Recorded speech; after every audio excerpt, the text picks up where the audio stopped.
also fortunate to have three other guests here with us to talk about the ACC's advocacy efforts.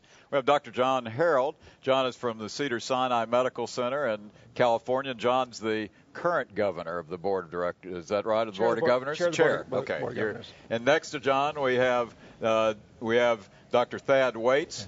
Thad is currently Thad, you're at the Southern Heart Center in Mississippi, is that right? Right, Hattiesburg, Mississippi. And you're gonna be the incoming chair-elect, is that right? That's correct. Okay. And then down besides Thad is Dr. Richard Kovacs. Dick is the professor of clinical medicine at the Krannert Institute of Cardiology. And Dick, I think in just a day or so, you're going to be the chair. Is that correct? I replaced John on Monday night. Congratulations, to both of you, well, for you and you. And let me ask you, I don't think everybody knows the size of the ACC chapters. I mean, how many are there, and sort of what do they do? Well, we're very proud that there's a chapter now in every state. In addition, there are chapters in Canadian provinces. There are chapters in the public health service and the military services, and there are several international chapters which are growing in the college. And so it's very sizable. But what's the role of the chapters? I mean, Thad or John, what do you see as the role of the chapters? Well, the chapters have focused on three mission areas: advocacy, quality, and education. And over the past 12 months, advocacy has risen to the fore, primarily because of the Medicare changes in the Medicare payment schedule and so on.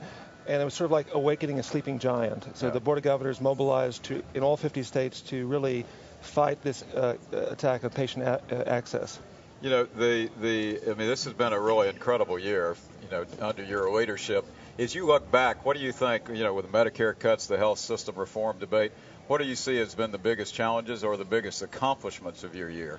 I think the biggest accomplishment has been the mobilization of the grassroots. In every state, in every chapter, we've had visits at the local congressional district office with physicians and their patients, talking about what has happened to patient access, the transition of moving private practices to hospital-based employment, and how this has threatened patient access to both quality patient care and also imaging.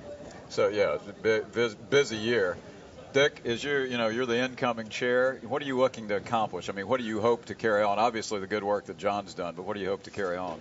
I think the most important thing for the Board of Governors, which serves as an advisory board to the Board of Trustees, is to communicate in both directions, both from the grassroots up and from the Board of Trustees and from the college down to the grassroots. I think that'll be important.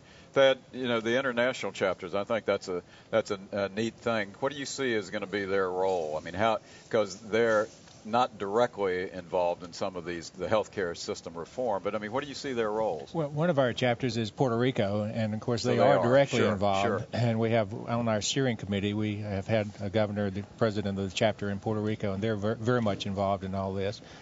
The others, they are much more in the educational part of it and not the advocacy part. Right.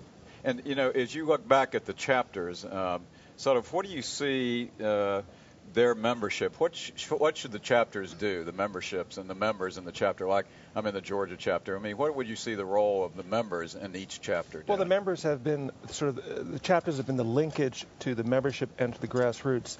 So the Georgia chapter yesterday put on a fabulous Year of the Patient event based on CardioSmart, where individuals from local communities came to the Omni Hotel for health screenings, and there were several hundred patients there. It was all about patient advocacy, prevention, and what the doctor can do to help educate these individuals, and that was a major accomplishment. I agree. I was there, and it's a phenomenal thing, great thing to get involved. As you look around the spectrum of the chapters, though, are there issues affecting some chapters? I won't pick on California, but let's say California versus Indiana or versus Mississippi.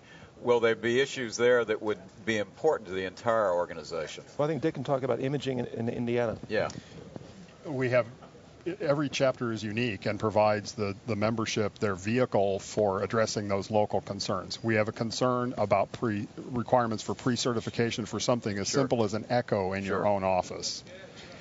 And we're working, because our carrier is different than John's carrier in California, we have to work at the local level to provide the access for the patients without that interference. So there are a lot of issues. And it's really important for the members of the college to be active in their chapters, isn't it? I mean, we've seen that this year, especially. Well, I appreciate all you've done, John, this year. Thank you. Dick, I look forward to your year, and Thad, when you come in, I know you'll continue this great work. And we want to thank each of these gentlemen for being with us. And we're going to be back with much more in just a minute, so stay tuned.